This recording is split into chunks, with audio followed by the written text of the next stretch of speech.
दोस्तों, तेरी मेरी सबकी बात में एक बार फिर से आपका स्वागत है। आज हम मन की नहीं काम की बात करेंगे, यानी तेरी मेरी सबकी बात में आज हम रोजगार की बात करें। युवाओं के लिए सबसे बड़ा सवाल यह है कि उन्होंने जो पढ़ाई की है उनकी योग्यता के आधार पे उनको नौकरी मिले, उनको रोजी रोजगार मिले, जिसके आधार पे वो अपने परिवार का भरण पोषण कर सकें, अपने समाज और देश के विकास में अपना योगदान कर सकें। और इसीलिए प्रत्येक चुनाव में रोजगार एक बहुत महत्वपूर्ण सवाल होता है। लेकिन चुनाव के पहले जो पार्टी सरकार में आती है वो रोजगार की बात करती है, लेकिन चुनाव जीतने के बाद वो रोजगार के सवाल को भूल जाती है। यदि हम भाजपा के घोषणा पत्र की बात करें तो भाजपा ने अपने घोषणा पत्र में कहा कि हम 25 करोड़ रोजगार पैदा करेंगे, लेकिन यह 25 करोड़ रोजगार कब तक पैदा किया जाएगा इसका कोई डेट या इसकी कोई समय सीमा नहीं निर्धारित की गई। मतलब ये है कि हम मंदिर बनाएंगे लेकिन डेट आपको नहीं बताएंगे। और आज की स्थिति ये है कि खुद देश के एक मंत्री कह रहे हैं कि युवाओं को रोजगार मांगना नहीं चाहिए, उनको रोजगार देने की बात करनी चाहिए। और वो यह भी कह रहे हैं कि सरकार का काम रोजगार देना नहीं है। मतलब यह है कि आप बीमार हैं, आप किसी डॉक्टर के पास गए हैं और डॉक्टर आपको यह कह रहा है कि हम आपका इलाज नहीं करेंगे, उल्टे आप हमारा इलाज कर दीजिए। अगर इस देश के अंदर सरकार का काम पैदा करना नहीं है, रोजगार पैदा करना नहीं है, तो क्या इस देश के प्रधानमंत्री का काम फैंसी ड्रेस कंपटीशन में घूमने का है कि अलग अलग देश में जाएं, अलग अलग राज्य में जाएं और वो फैंसी ड्रेस पहन करके अपनी भाषणबाजी करें, अपनी जुमलेबाजी करें?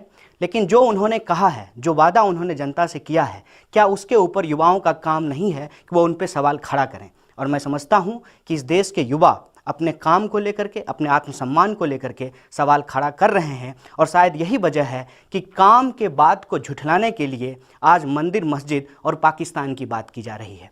मैं आपके सामने वह बात याद दिलाना चाहता हूं जिसमें प्रधानमंत्री ने स्वयं कहा था कि हम प्रत्येक वर्ष 1 करोड़ रोजगार पैदा करेंगे।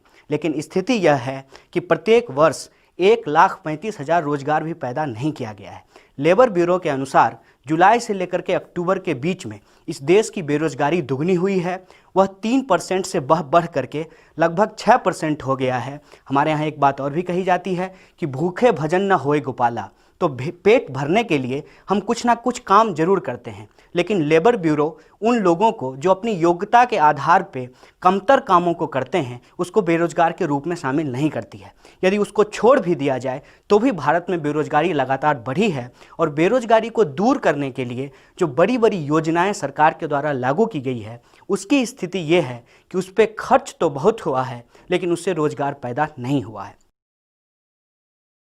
यदि हम इस बात का मूल्यांकन करें और सरकार की एक योजना को उठा करके देखें, सरकार ने एक योजना की शुरुआत की जिसका नाम था स्किल इंडिया। हालांकि उस स्किल इंडिया में एस साइलेंट है और उसको पढ़ना चाहिए किल इंडिया।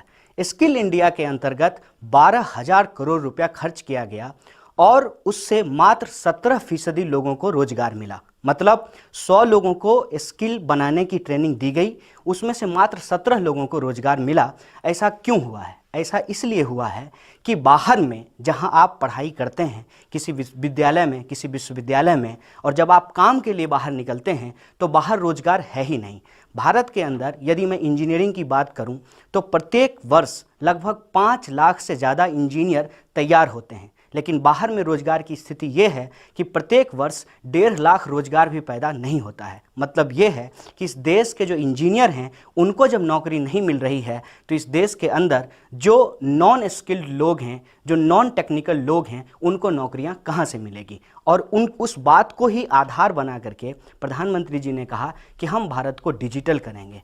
मेक इन इंडिया कुल मिला करके यह है कि हम मेक इन इंडिया का नारा लगाएंगे, 12,000 करोड़ रुपया उसके ऊपर खर्च करेंगे। मतलब जब भारत में काम देने की बात होगी तो हम भारत में काम किसी भारतीय कंपनी को नहीं देंगे, बल्कि हम वह काम चाइना को दे देंगे। इसका 2 एग्जाम्पल मैं आपको देना चाहता हूं कि अभी सरदार वल्लभ भाई पटेल के नाम पे एक यूनिटी ऑफ स्टैच्यू को बनाने की कोशिश कर रही है सरकार।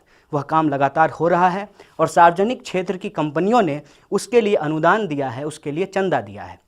ये बहुत अच्छी बात है कि सरदार पटेल की मूर्ति बनाई जा रही है, लेकिन उस मूर्ति को बनाने के लिए किसी भारतीय कंपनी को टेंडर नहीं दिया गया है। उस कंपनी को बनाने के लिए एक चाइनीज कंपनी को टेंडर दिया गया है। और भारत के कोई भी मूर्तिकार सरकार के नज़र में योग्य नहीं है और मेक इन इंडिया के तहत कोई इंडियन इतना योग्य नहीं है जो सरदार पटेल की मूर्ति बना सके। इसके साथ साथ नागपुर में अभी एक मेट्रो की शुरुआत की गई है। उस मेट्रो को बनाने का काम भी भारत को नहीं दिया गया है, भारत की किसी कंपनी को नहीं दिया गया है, वो चाइनीज कंपनी को दिया गया है। जब डिमोनेटाइजेशन किया गया तो सरकार ने कहा कि इसका उद्देश्य ये है कि हम डिजिटल करेंसी की शुरुआत करना चाहते हैं, और डिजिटल करेंसी के नाम पे पीएम ने पेटीएम का प्रचार किया। सवाल यह है कि पेटीएम में भी 40% शेयर जो है वो चाइना की कंपनी का है। स्थिति यह है कि make in India made in India से अलग है।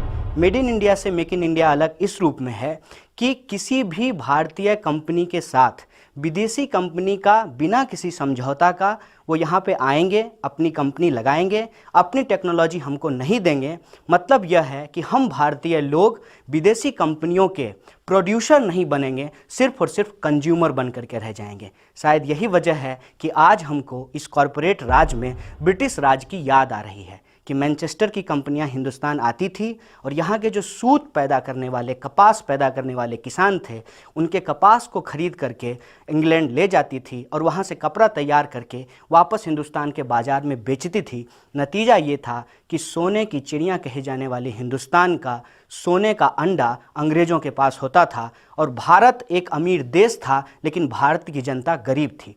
आज फिर से उस राज की पुनरावृत्ति हो रही है। शायद इसीलिए महान अर्थशास्त्री थॉमस पिकेटी ने कहा है कि भारत ब्रिटिश राज से कॉरपोरेट राज की तरफ जा रहा है, और इस दौर में जब सरकार को इन पॉलिसियों से लड़ना चाहिए तो सरकार उनके सामने रेड कारपेट बिछा रही है कि वो यहाँ आए और हिंदुस्तान की कंपनियों को लूटे, और भारत के युवाओं को रोजगार मिलता है कि नहीं मिलता है ये उनके एजेंडे में शामिल नहीं है। ऐसे दौर में हम युवाओं के सामने एक बहुत बड़ा चैलेंज है कि हमको काम कहाँ से मिलेगा। सरकार यह कह रही है कि जीडीपी का लगातार विकास हो रहा है, लेकिन उस जीडीपी के विकास में 3 महत्वपूर्ण सेक्टर को शामिल नहीं किया गया है। वो है एग्रीकल्चर, टेक्सटाइल और कंस्ट्रक्शन, जिसमें सबसे ज़्यादा रोजगार पैदा होता है। आज स्थिति ये है कि सर्विस सेक्टर के अंदर भी लोगों को रोजगार नहीं मिल रहा है, क्योंकि वैश्विक स्तर पे जो आर्थिक मंदी आई है उस आर्थिक मंदी के चलते भारत के युवाओं के पास रोजगार नहीं है। ट्रंप जैसे नेताओं के अमेरिका जैसे देशों में जीतने के बाद वो कह रहे हैं कि हम अमेरिका के बाहर के लोगों को अमेरिका में काम करने नहीं देंगे। सवाल यह है कि इस देश के अंदर यदि मोदी जी और ट्रंप जी की दोस्ती बन रही है तो उस दोस्ती से किसको फ़ायदा हो रहा है? इस देश के नौजवानों को फ़ायदा मिल रहा है या इस देश की और बाहर की जो कॉरपोरेट कंपनियां हैं उसको फ़ायदा मिल रहा है? इन बातों पे बहुत तसल्ली से सोचने की ज़रूरत है। कुल मिलाकर के मैं ये कहूँ कि शायद आज हम नौजवानों के पास जो रोज़गार का सवाल है वो सबसे बड़ा सवाल है। ये जो स्थिति बनी है उस स्थिति से हम इस नतीजे पे पहुंच रहे हैं कि हमारा देश तो बदल रहा है।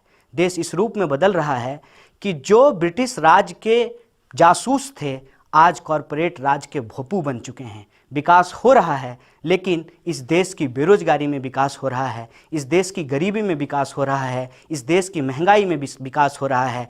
ऐसे दौर में आज के विकास को यदि हम कहें तो यह जॉबलेस ग्रोथ नहीं है, ये जॉब लॉस ग्रोथ है। इसकी स्थिति ये है कि जो बड़ी बड़ी कंपनियां हैं, चाहे वो महिंद्रा हों, इन्फोसिस हों, इन तमाम कंपनियों में लगातार स्किल्ड जो उनके काम करने वाले लोग हैं उनकी छटनी की जा रही है, और यह छटनी का दौर यदि चलता रहा बेरोजगारी एक महामारी के रूप में तब्दील हो जाएगी। और जब कोई देश का युवा किसी महामारी से जूझता है वह देश कभी भी विकसित देश नहीं बन पाता है। यदि हम इस देश को विकसित रास्ते पे आगे बढ़ाना चाहते हैं, एक शक्तिशाली देश का निर्माण करना चाहते हैं, हमें युवाओं के भविष्य का भी निर्माण करना पड़ेगा। और युवाओं के भविष्य के निर्माण से सरकार अपनी जिम्मेदारी के कंधे को नहीं झटक सकती है, क्योंकि लोग वोट देते हैं उनको काम के लिए, रोजगार के लिए, स्वास्थ्य के लिए, शिक्षा के लिए। यदि वो काम पे काम नहीं करेंगे तो वो किस पे काम करेंगे? प्रधानमंत्री का काम इस देश के युवाओं की जो समस्या है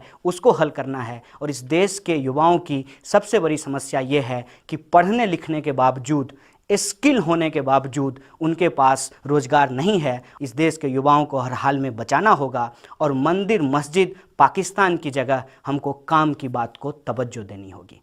तेरी मेरी सबकी बात में अगली बार हम फिर इस देश के मुद्दे के साथ हाजिर होंगे। तब तक के लिए आपका बहुत बहुत शुक्रिया।